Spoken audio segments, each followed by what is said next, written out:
तो लोकसभा चुनाव के 5वें चरण के लिए 8 राज्यों और केंद्र शासित प्रदेशों की 49 सीटों पर मतदान लगातार जारी है। जो अभी ताज़ा वोटिंग परसेंटेज आया है वो हम आपको बता देते हैं। अभी तक 3 बजे तक का वोटिंग परसेंटेज आया है, जिसमें 47.53% यानी करीब 47.5% के आसपास मतदान हुआ है। 8 राज्यों की 49 सीटों पर मतदान अब भी जारी है। कुछ देर में 5वां चरण भी संपन्न हो जाएगा और 47.5% के आसपास अभी तक मतदान का प्रतिशत रहा है। ये 3 बजे तक का मतदान प्रतिशत है। बिहार की बात करें तो यहाँ 45% से ज़्यादा वोटिंग हुई है। वहीं जम्मू कश्मीर में दोपहर 3 बजे तक करीब 45% के आसपास मतदान हुआ है और लद्दाख में दोपहर 3 बजे तक 61% से कुछ ज़्यादा मतदान हुआ है। झारखंड में दोपहर 3 बजे तक करीब 54% के आसपास मतदान हुआ है। महाराष्ट्र में दोपहर 3 बजे तक 38% से ज़्यादा है, करीब 39% के आसपास मतदान है। वहीं उड़ीसा में आप देख सकते हैं दोपहर 3 बजे तक करीब 49% के आसपास मतदान। उत्तर प्रदेश में 47.5% के आसपास मतदान है। पश्चिम बंगाल में दोपहर 3 बजे तक 62% से ज़्यादा मतदान अभी तक हुआ है। और ये तस्वीरें हैं कुछ बड़े चेहरों की जिन्होंने आज मतदान किया। उत्तर प्रदेश की पूर्व मुख्यमंत्री मायावती थी, अनिल अंबानी थे और बड़ी तादाद में आपको अलग अलग जगहों पर ये तस्वीरें देखने को मिलेंगी। आज दिलचस्प इसलिए था क्योंकि आज मुंबई की सभी सीटों पर मतदान हो रहा था। मुंबई और उत्तर प्रदेश दोनों ही जगहों पर कई बड़े चेहरे हैं, बड़ी सीटें हैं जिनको लेकर लोगों में बड़ी दिलचस्पी है। रायबरेली, अमेठी, लखनऊ जैसी सीटें हैं। तो मुंबई की सीटें हैं तो निश्चित तौर पर कई बॉलीवुड की सेलिब्रिटीज़ भी आज देखने को मिली। इनकी तस्वीरें भी आपको दिखाएंगे। लेकिन जो 8 राज्यों की 49 सीटें हैं इन पर मतदान अब भी जारी है और अच्छी वोटिंग अभी तक हुई है। पश्चिम बंगाल में बम्पर वोटिंग हुई है। दोपहर 3 बजे तक करीब 62% से ज़्यादा, इन 63% के आसपास मतदान हुआ है। एग्जैक्ट अगर कहें तो 62.72% मतदान हुआ है। लेकिन महाराष्ट्र में, और ये देखिए ये ट्रेंड चला आ रहा है, अगर हम 5 चरणों के मतदान को देखेंगे तो पश्चिम बंगाल में अच्छी वोटिंग होती रही है। वहीं महाराष्ट्र में लगातार कम वोटिंग हो रही है। 38.77% वोटिंग जो है महाराष्ट्र में। तो सबसे ज़्यादा पश्चिम बंगाल में, सबसे कम महाराष्ट्र में। दोनों राज्य बड़े अहम हैं। इस बार किसकी सरकार बनती है, खासतौर पर भारतीय जनता पार्टी के लिहाज से उनका जो एक बड़ा आंकड़ा उन्होंने अपने सामने रखा है, उस आंकड़े के लिए बहुत ज़रूरी है कि वो पश्चिम बंगाल और महाराष्ट्र में अच्छा प्रदर्शन करें।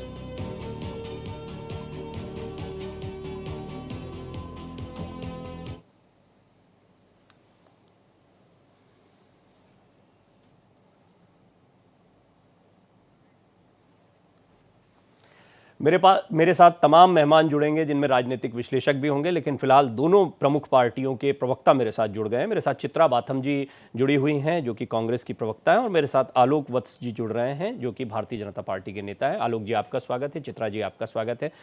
चित्रा जी, शुरुआत आपसे ही करना चाहूँगा क्योंकि अमित शाह अभी जो झज्जर में उन्होंने रैली में कहा है, तो मैं आपको बता दूं संक्षेप में कि उन्होंने कहा है नेता कौन, और ये एक सबसे बड़ा क्राइसिस रहा अलायंस के सामने, विपक्षी अलायंस के सामने, कि वो एक चेहरे को प्रस्तुत करें। कांग्रेस की तरफ से निश्चित तौर पर राहुल गांधी को आगे किया गया, लेकिन प्रधानमंत्री मोदी के समकक्ष कोई एक बड़ा नेता, बड़ा चेहरा, इसका अभाव होना, ये भारतीय जनता पार्टी को एक बड़ा मुद्दा दे गया और आप लोगों के लिए कमजोरी दिखाई पड़ती। लेकिन मैं चाहूंगा आप इसको थोड़ा समझाएं कांग्रेस के नजरिए से।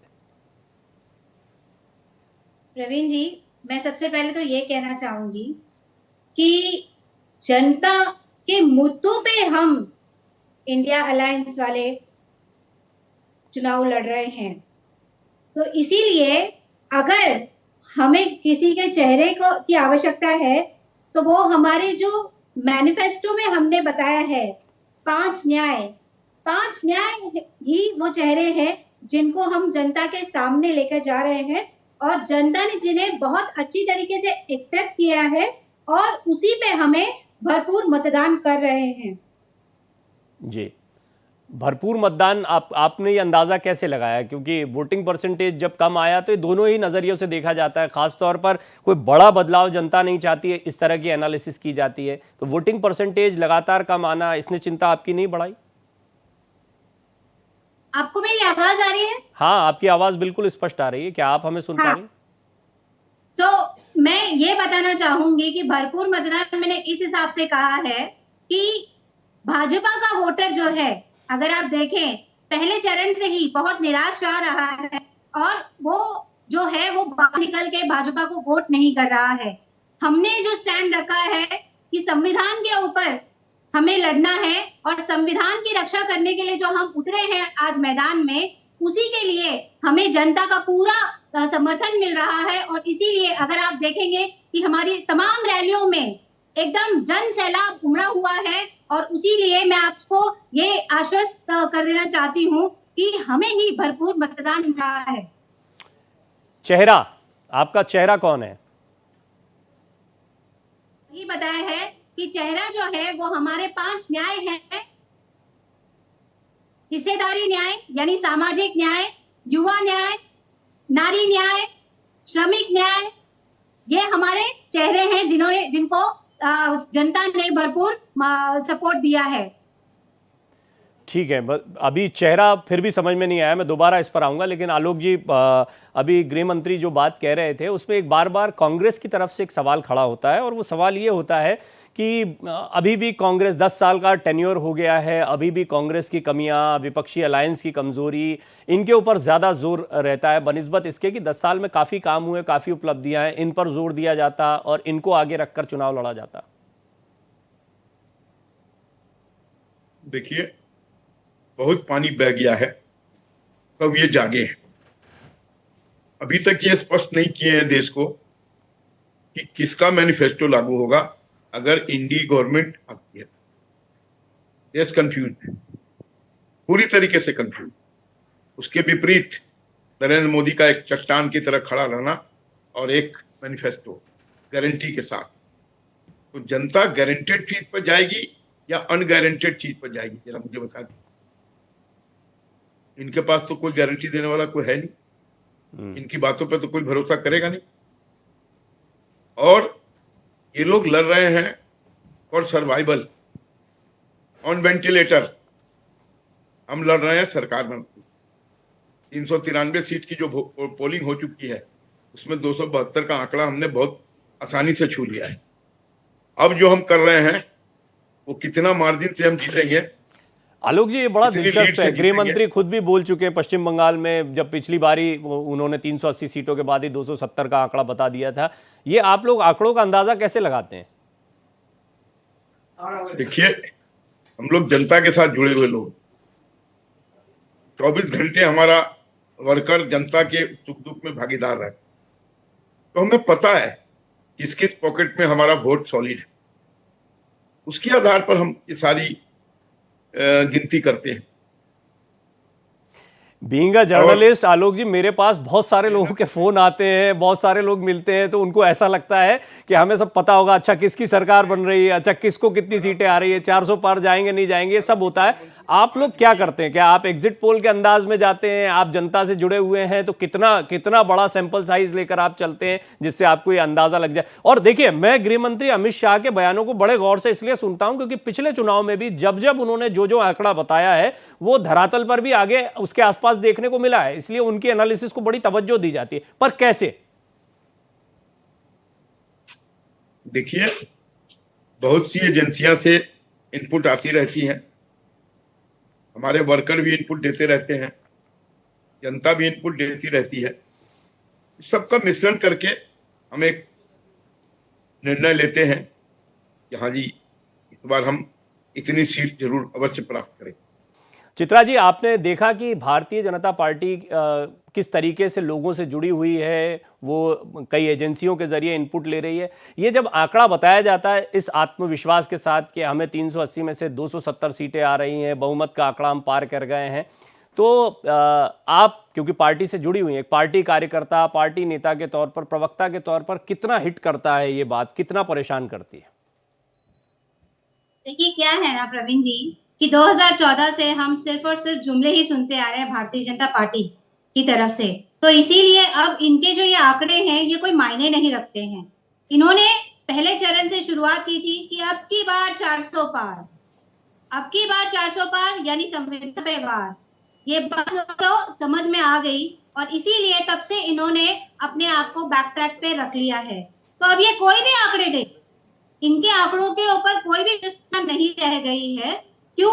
क्योंकि जनता ये जागरूक हो चुकी है कि ये सिर्फ और सिर्फ संविधान को बदलने के लिए ये चाहते हैं और जनता इनको ये नहीं देगी, जनता इनको करारा जवाब देगी। जी, कुमार राकेश जी, ये मैं एक दिलचस्प पहलू पर आया कि और कई लोगों ने अब चर्चा करनी शुरू कर दी है कि क्या भारतीय जनता पार्टी ने अपने टारगेट को रिवाइज किया है, ऐसा कुछ संकेत संदेश मिल रहा है। हालांकि स्पष्ट तौर पर तो कहीं ये बात नहीं आई, लेकिन थोड़ा कम हो गया वो 400 पार वाला नारा, ऐसा कुछ लगता है क्या? अब कई तरह के भ्रम बनाए जा रहे हैं, कई तरह के भ्रम पैदा किए जा रहे हैं। अब सरकार के जो पक्ष हैं वो क्या कह रहे हैं, उसके लिए तो भाजपा के प्रवक्ता है, वो बताएंगे क्या स्थिति है, क्या स्थिति नहीं है।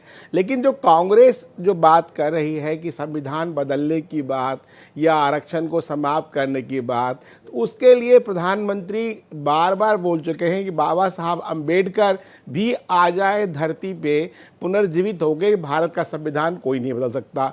तो प्रधानमंत्री की बात को तो सबको लेना चाहिए गंभीरता से। दूसरी बात जो है, आरक्षण की बात आई, संविधान की बात है, लेकिन यहाँ कांग्रेस के प्रवक्ता बैठी हैं, ये बताएं कि भारत के संविधान के मूल आत्मा को का शील हरण करके, इससे अब शब्द में ढूंढ रहा था, कुठाराघात करके 1976 में माननीय प्रधानमंत्री इंदिरा गांधी ने आपातकाल की आड़ में जो 42वां संशोधन किया, उसमें जो सेकुलर शब्द जोड़ा, उससे बड़ी तौहीन भारतीय संविधान की क्या हो सकती है। इस पे हम कांग्रेस के प्रवक्ता की राय में जानना चाहूँगा, इसके बारे में बोले। जो हमारे प्रियम्बल में सोशलिस्ट डेमोक्रेटिक रिपब्लिक लिखा था, उसमें सेकुलर शब्द को चस्पा किया गया। उसके बाद जो देश की जो है, जो पूरा चरित्र, चेहरा और चाल ऐसा बदला कि पूरा बदलता चला गया। और मुझे लगता है कि एक तरह से कोई माने या ना माने, मुझे कोई क्या बोलता है, मुझे उसकी परवाह नहीं है। देश को एक बार फिर पुनर्विभाजन की जो नींव थी, जो नेहरू साहब ने करने की कुमार कोशिश की राकेश जी थी, ने एक बड़ा इंटरेस्टिंग पॉइंट रखा है। आप विकास की बात अगर करते हैं तो एक एक करके ये मुद्दे लेते हैं, ठीक है। जवानों के लिए उन्होंने क्या किया? अग्निवीर योजना लेकर आए, 4 साल में जवान रिटायर हो जाएंगे। मोदी जी 80 साल तक चुनाव लड़ सकते हैं, अमित शाह जी 75 साल तक चुनाव लड़ सकते हैं, वो पोस्ट पे रह सकते हैं, लेकिन बेचारे हमारे जवान ठीक तरीके से ट्रेनिंग लेकर भी 4 साल में रिटायर हो जाते हैं।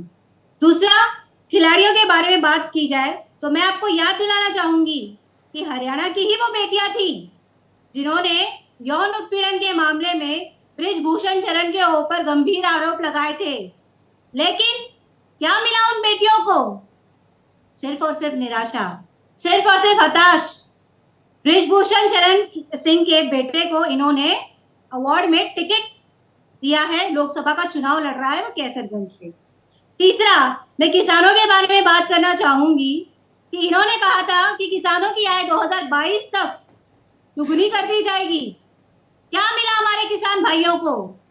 1.5 साल से ऊपर वो सिंगुर बॉर्डर के ऊपर प्रोटेस्ट करते रह गए, 700 किसानों की शहादत मिली। उसके बाद जब वो वापस दिल्ली कूच करना चाह रहे थे तो उनके रास्ते में कील भी ठीक है चित्रा जी, आप क्योंकि आप मंच पर हैं तो मैं चाहता था कि आप बोलें, लेकिन मैं जब भी करता हूं कोई डिबेट करता हूं, बातचीत करता हूं मेहमानों से, तो घूम फिर के हम इन चीज़ों पर आ जाते हैं। मेरी भी मजबूरी है, निर्बाध रूप से अलग अलग प्रवक्ता बैठते हैं लेकिन बात एक ही होती है। फिर भी आलोक जी, मैं आपको भी समय देता हूँ क्योंकि कई आरोप लगाए गए कांग्रेस प्रवक्ता की तरफ से। आप क्या कहेंगे, किसानों के लिए क्या किया गया, जवानों के लिए क्या किया गया है, कुछ इस पर भी रोशनी डालें। हालांकि प्रधानमंत्री जी ने आज एक्स पर पोस्ट भी लिखा है और अभी वो कुछ उपलब्धियां गिना भी रहे थे अलग अलग जगह की।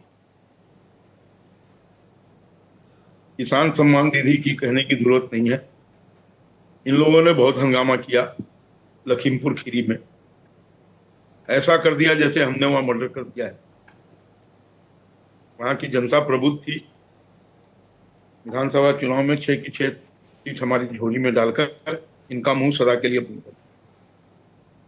रही बात कि जितनी भी हमारे कल्याणकारी योजनाएं हैं, कृषि के क्षेत्र में भी, चाहे बीज का बात हो, पेट्रोल का बात हो, बिजली का बात हो, ये सब किसान को लाभकारी रेट पर मिलता रहेगा और उनकी गति और तेज होती चली जाएगी। इसलिए हमने जितनी भी योजनाएं बनाई हैं, सबका समावेश सबको साथ लेकर करने की। युवाओं के लिए लॉपसाइडेड कोई भी युवाओं के लिए बोला बेरोजगारी आपने? से निपटने के लिए दो, ये भी एक सवाल आता है बार बार, तो मैं चाहूंगा संक्षेप में जरा इसके विषय में भी आप बता दें कांग्रेस प्रवक्ता। देखिए हमारे यहाँ स्टार्टअप्स में विभिन्न तरीके के लोन दिए जा रहे हैं। यहाँ का लोगों के ध्यान में एक बात है कि नौकरी मतलब सरकारी नौकरी, ऐसा नहीं है। तो स्टार्टअप्स को बहुत तरीके का फैसिलिटी दिया जा रहा है, बहुत सुविधा और सस्ते रेट पर, जिसमें वो अपनी आजीविका सुदृढ़ ढंग से चला सके जी। और लोग अब उसमें मुखातिब हो रहे हैं, चल रहे हैं। तो इन चीजों को अब जब इंफ्रास्ट्रक्चर डेवलप हुआ है नरेंद्र मोदी जी के नेतृत्व में, तो स्वाभाविक है कि अब उसके फ्रूट्स भी आने चालू हो जाएंगे। ठीक है, कुछ बेहतर या परिणाम जानिए। आएंगे आने वाले दिनों में, ऐसा आप कह रहे हैं, और मौका मिलता है तो बिल्कुल निश्चित आने वाले दिनों में निश्चित तौर पर काम की गुंजाइश हमेशा बरकरार रहती है। कुछ काम हुए हैं तो कुछ काम होने रह गए, ऐसा भी नहीं कि 10 साल में सब कुछ हो गया है, तो उसके लिए एक मौका है। ये बीजेपी का पक्ष आया। देवकी नंदन जी भी मेरे साथ जुड़ गए हैं। देवकी नंदन मिश्रा जी चुनाव विश्लेषक के तौर पर मेरे साथ पैनल में जुड़े हैं। आपका भी स्वागत करता हूं देवकी नंदन जी। अब मैं ये चाहूंगा कि आप, अभी काफ़ी चर्चा हो गई जब आप इस चर्चा में आए, उससे पहले, लेकिन एक महत्वपूर्ण बात है कि धीरे धीरे अब विकास की बातें हो रही हैं। आज प्रधानमंत्री नरेंद्र मोदी ने भी एक्स पर पोस्ट भी लिखा है। उन्होंने बताया कि किस तरीके से बैंकों के पास पैसा आया, उनकी हालत पहले से सुधरी है, पिछले हालात क्या थे। वहीं दूसरा हम देख रहे हैं कि अभी पश्चिम बंगाल में जो रैली हो रही थी उसमें भी उन्होंने बताया कि अलग अलग वर्गों के लिए किस तरह के काम किए गए हैं। आपको लग रहा है कि विकास वाला ये चरण है, आगे के जो 2 चरण हैं, क्योंकि इससे पहले हमने देखा हिंदू मुस्लिम और इन सारी चीज़ों पर भी बड़ी बात होती रही, और बड़ा दिलचस्प रहता है। मैं तो यही देखता हूं कि किस चरण में कौन सा मुद्दा चल रहा है और अचानक से किस वॉल्यूम को अप किया गया है, किसको डाउन किया गया है। बिल्कुल आप ठीक कह रहे हैं। हर चरण में मुद्दे अलग अलग बनाने की कोशिश की गई, और ये सब कुछ भारतीय जनता पार्टी या प्रधानमंत्री की तरफ से किया गया कि किस चरण में कौन सा नैरेटिव है वह। लेकिन जो इंडिया गठबंधन है, जो उनके सामने खड़ा है, लड़ रहा है, इंडिया गठबंधन बेरोजगारी और महंगाई और संविधान को बचाओ, ये 3 मुद्दे लेकर के पहले दिन से चल रहा है। और आज 5वें चरण का जब चुनाव खत्म होने वाला है, मतदान करीब 1 घंटे का वक्त बचा, सवा घंटे का वक्त बचा हुआ है इस समय से, ये उसके मुद्दे रहे हैं। और डेवलपमेंट की बात तो होनी ही चाहिए, इसमें कोई दो राय नहीं है, लेकिन आपको ये भी सोचना होगा, और जो यूथ है वो इसके बारे में सोच रहा है और पब्लिक भी इसके बारे में सोच रही है। जब आप सोचिए कि 2014 में जब भारतीय जनता पार्टी की सरकार को चुना गया था, नरेंद्र मोदी जी को देश का प्रधानमंत्री चुना गया था, उस समय जो फर्स्ट टाइम वोटर रहा होगा उसकी उम्र 18 साल रही होगी। आज 10 साल बाद वो 28 साल का हो गया होगा। 18 से 28 का जो उम्र की जो सीमा होती है, इसी में उसे नौकरी की जरूरत होती है, इसी में उसका कैरियर सेट होता है। तो वो भी इस बारे में जरूर सोचेगा कि 18 से 28 साल, चूंकि लगातार वो बीजेपी को देख रहा है, मोदी जी को देख रहा है, मोदी जी की स्कीम्स को देख रहा है, तो वो जरूर इस बारे में सोचेगा कि क्या हमारा जो जीवन है वो सेट हुआ, क्या हमको नौकरी मिली, क्या हमको रोजगार मिला, या फिर सिर्फ बातें मिली। तो इस पर बात जरूर होनी चाहिए। लेकिन ये जो इसके बाद का जो चरण है, छठे चरण के बाद का जो पांचवें चरण के बाद का जो छठा और 7वां चरण है, ये पूर्वी उत्तर प्रदेश इसमें आता है। और पूर्वी, मैं यूपी की अगर बात करूं तो पूर्वी उत्तर प्रदेश में सबसे ज्यादा गरीबी है आज की तारीख में भी, और यहीं के लोग जो है बंबई, दिल्ली, पंजाब, चंडीगढ़ जा करके लोग मजदूरी करते हैं। बहुत सारे लोग विदेशों में भी मजदूरी के लिए जाते हैं। अभी जब सरकार ने इराक, वहाँ इजराइल या इराक, कहाँ विदेश भेजने के लिए जब वो निकाला था, तो सबसे ज्यादा जो फॉर्म भरे गए थे वो पूर्वी उत्तर प्रदेश से ही भरे गए थे। तो मतलब बेरोजगारी यहाँ बहुत है। लेकिन क्या है कि ये मुद्दे बन नहीं पाते हैं चुनाव में, और अच्छी बात है कि ये चुनाव में 2 ही चरण में बन जाए, तो तो अच्छी बात होगी। और प्रधानमंत्री जी ने जो आज बात कही है कि उन्होंने 10 साल में जो काम किए हैं, बहुत सारे खाते खुलवाए हैं, डिजिटल ट्रांसफर किया है, लेकिन मैं आपको ये भी बता दूं कि आज से डिजिटल ट्रांसफर नहीं हो रहा है। डिजिटल ट्रांसफर 2008 में पहली बार हुआ था, सॉरी 2004 में ही हुआ था। 2004 में जब लोकसभा चुनाव हुआ थोड़ा था, समराइज करते उसमें हुए जो है क्या एक किसानों सिंपल की लाइन में आपको ऐसा लगता है कि 10 साल में जो काम बताए गए हैं वो काम कम हुए हैं, या आपको लगता है कि कामों की गुंजाइश है लेकिन जो काम गिनाए जा रहे हैं वो काम भी हुए हैं और काम हो सकते हैं? नहीं, बिल्कुल काम की गुंजाइश तो हमेशा बनी रहती है और हर सरकार काम करती है। मोदी जी की भी सरकार ने काम किया, इससे पहले की सरकारों ने भी काम किया, किसी को इग्नोर नहीं किया जा सकता है। लेकिन चूंकि जनता की आकांक्षाएं ज्यादा होती हैं, और जब 2014 में नरेंद्र मोदी जी आए थे तो उन्होंने बहुत सारे वायदे किए थे। उन्होंने कहा था कि हम 100 स्मार्ट सिटी बनाएंगे, एक एक गांव गोद लेंगे, और जो उस गांव को गोद लेंगे वो मॉडल गांव होगा। लेकिन अभी कुछ दिन पहले ही एक खबर आई कि जो नरेंद्र मोदी जी ने खुद गांव गोद लिया था आज से करीब 7-8 साल पहले, उसकी हालत बहुत खराब है। मतलब सिर्फ कहने की बातें ना हो, सरकार कोई भी हो, चाहे मोदी जी हो या कोई भी सरकार हो, सिर्फ कहने की कुछ बात अच्छे ना पॉइंट्स हो। आपने रखे हैं, मतलब कुछ आपने अच्छे पॉइंट्स रखे हैं। हालांकि कुमार राकेश जी, आपका जो पिछला सवाल था उसका जवाब मिल नहीं पाया, मुझे लगा कि वो चित्रा जी उसमें कंफर्टेबल भी नहीं है या मिल नहीं पाएगा। कोई बात नहीं, उस पर उसको हम फिर से उठा लेंगे। जी। लेकिन अभी जो देवकी नंदन जी ने कुछ महत्वपूर्ण बातें रखी हैं वो बहुत जानने जैसी है। स्मार्ट सिटी का मुद्दा हो, स्टार्टअप इंडिया की जिसकी बात अभी आलोक जी ने भी करी है। स्टार्टअप इंडिया एक अच्छी पहल रही, मेक इन इंडिया एक अच्छी पहल रही, लेकिन धीरे धीरे हमने देखा है कि उसका वो जोर देखने को नहीं मिलता जो एक समय पर उसके शुरुआत के समय देखने को मिलता था। रोजगार एक चुनौती के तौर पर सामने आया, इस बार विपक्ष ने महंगाई को और बेरोजगारी को ही सबसे बड़े मुद्दे के तौर पर सामने रखा है। तो आपको लगता है कि 10 सालों में इनको और एड्रेस किया जा सकता था, या एड्रेस किया गया हो तो उसको भी थोड़ा समझाएं? बड़ी अच्छी बात कही देवकी नंदन मिश्रा जी ने कि काम हुए हैं, काम हो रहे हैं, काम होते रहेंगे। और राजीव गांधी जी का नारा था किया है, करेंगे, कर रहे हैं, उस पैटर्न की बात है। तो यदि हम पूरे चुनाव का विश्लेषण करें 1952 से लेके आज तक, और ये मामला वाकई शोध का भी है और समझ का भी है और जानकारी की बात भी है, तो सभी चुनावों में गरीबी, बेरोजगारी प्राथमिक मुद्दे रहे हैं। और अब सभी दलों के जो भी टू हुट में कंसर्न, उनके आप घोषणा पत्र को देख लें, सभी ने दावे किए हम गरीबी हटाएंगे, बेरोजगारी हटाएंगे। कहाँ 32 करोड़ की आबादी, कहाँ 140 करोड़ की आबादी। अब उस आबादी पर भी अलग से हम डिस्कशन कर सकते हैं, लंबी चर्चा का विषय हो सकता है। 1971 में माननीय प्रधानमंत्री इंदिरा जी ने कहा कि गरीबी हटाएंगे। ठीक है, उनके उस पर जाएंगे। मैं एक बस तस्वीरों के विषय में बता दूं। 10 सेकंड ले रहा हूं। अमिताभ बच्चन इस वक्त मतदान करने के लिए आए। इससे पहले आपने मुकेश अंबानी को सपरिवार देखा मतदान करते, क्योंकि मुंबई में है। मुंबई में आपको बहुत बड़े चेहरे लगातार देखने को मिलेंगे। इससे पहले सचिन तेंदुलकर, अन्य अभिनेताओं, तमाम लोगों ने मतदान किया। इनकी तस्वीरें लगातार आप स्क्रीन पर देख पाएंगे। जी, अब आप अपनी बात को कर लो। Thank you. तो जो 1971 में इंदिरा गांधी ने कहा था हम गरीबी हटा देंगे, आज 2024 है। उसके पहले सरकारें रही उनकी 15 साल या 20 साल तक।